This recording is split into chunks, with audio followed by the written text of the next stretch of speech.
भूतिया कहानी पार्ट 2। लगभग 10 या 12 सालों से इसमें पेंट नहीं हुआ होगा। मैंने वहां पहुंचते ही अपनी गाड़ी का हॉर्न मारा क्योंकि उस पुतीन कुटी का गेट अंदर से बंद था। मैं बाहर गाड़ी में बैठे बैठे बस यही सोच रहा था कि इसका नाम किसने रखा होगा, क्योंकि यह देखने में महल जैसा है पर नाम पुतीन कुटी। मैं यही सब सोच रहा था, तभी मैंने देखा एक बूढ़ा आदमी उस घर से निकल कर बाहर आया और उसने आके फिर गेट खोला और कहा, आओ साहब जी।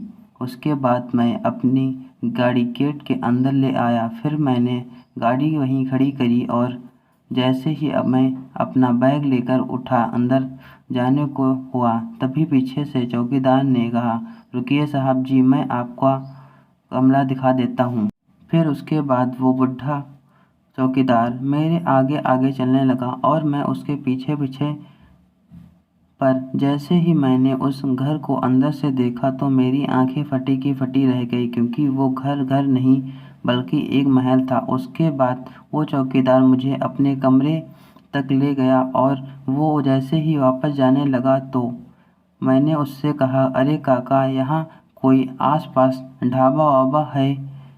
फिर उस चौकीदार ने कहा, जहाँ से तुम अभी आए हो उधर से उल्टे हाथ की तरफ मुड़ जाना, वहाँ एक ढाबा है। फिर उसके बाद मैं अपना सामान बिखेरा वहीं अपने कमरे में रख दिया और सीधा गाड़ी से ढाबे की तरफ निकल गया। और थोड़ी ही देर में मैं वहाँ पहुँचकर खाना खाने लगा और जैसे ही मैं खाना खा रहा था, वापस जाने को जैसे ही हुआ, तभी मुझे उस ढाबे वाले ने कहा, भैया आप किस तरफ जा रहे हैं? अगर आप नीचे की तरफ जा रहे हैं तो इस लड़के को नीचे तक छोड़ देना। फिर मैंने कहा, नहीं भैया, मैं तो उस पुतीन कुटी की तरफ ही जा रहा हूँ। मेरे इतना बोलने के बाद पता नहीं उस ढाबे वाले को क्या कि उस ढाबे वाले ने चेहरे की रेखा बदलने लगी और उसने कहा, भैया आप उस पुतीन कुटी में क्या करने जा रहे हैं? वहाँ तो कोई भी नहीं जाता। फिर मैंने कहा, भैया मैं वहाँ कुछ समय के लिए रहने आया हूँ।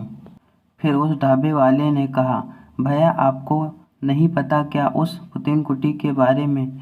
फिर मैंने कहा, क्या नहीं पता? मतलब कहीं आप भी तो यही नहीं बोलने वाले हो कि वो एक भूतिया घर है? फिर उस ढाबे वाले ने कहा, हाँ भैया, क्योंकि वो एक भूतिया घर है।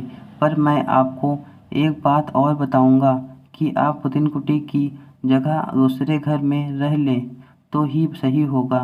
फिर मैंने थोड़ा सा हंसते हुए कहा, भैया मुझे इन भूतों पर बिल्कुल भी विश्वास नहीं है। इतना बोलकर मैं फिर से वापस पुतीन कुटी आ गया और मैं जैसे ही अपने कमरे में जा रहा था, तभी पीछे से मुझे चौकीदार ने आवाज़ लगाई और कहा, साहब जी एक बात सुनना ना जरा।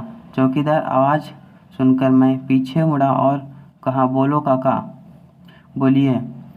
फिर उस चौकीदार ने कहा, साहब जी अगर आपको रात में किसी की आवाज़ आती है या फिर ऐसा लगे कि कोई आपको बुला रहा है तो उस पर ज़्यादा ध्यान मत देना।